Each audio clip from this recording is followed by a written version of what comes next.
রাজধানীর গাবতলীর স্থায়ী পশুর হাটে মঙ্গলবার সকালে এসে হাজির কালো মানিক। ৩.৫ বছর লালন পালন করেছে মেহেরপুরের খামারি জয়নাল। ২৫ মন ওজনের কালো মানিকের দাম চাওয়া হচ্ছে ১৫ লাখ টাকা। তোমার আলহামদুলিল্লাহ গরুটা আমার সুস্থ আছে, তো সমস্যা কি এখানে কারেন্টের লাইন পাইছি না, এই জন্য আমি পাকা দিয়ে বাতাস করে গরুটা টিকে রাখছি।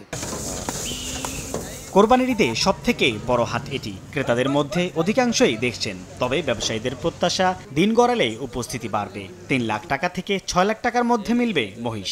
অন্যদিকে ছোট থেকে বড় সাইজের খাসি বিক্রি হচ্ছে কেজি দরে।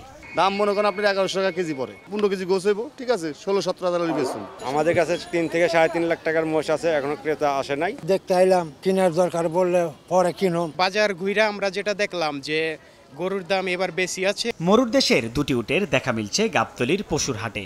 দাম চাওয়া হচ্ছে ৫৬ লাখ টাকা, যা দেখার জন্য ভিড় করছেন অনেকে। আমার তো চাওয়া তো ২৮ আর ২৬, কিছু কম হইলে দিয়ে দিব। নগদে ৫০০ টাকা বা তার বেশি পেমেন্টে পেতে পারেন ঢাকায় জমিসহ ২০ কোটি টাকার পুরস্কার।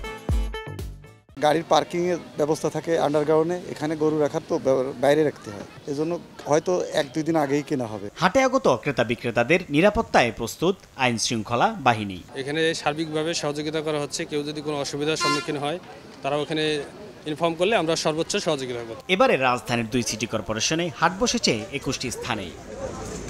সাইফুল ইসলাম, সময় সংবাদ, ঢাকা।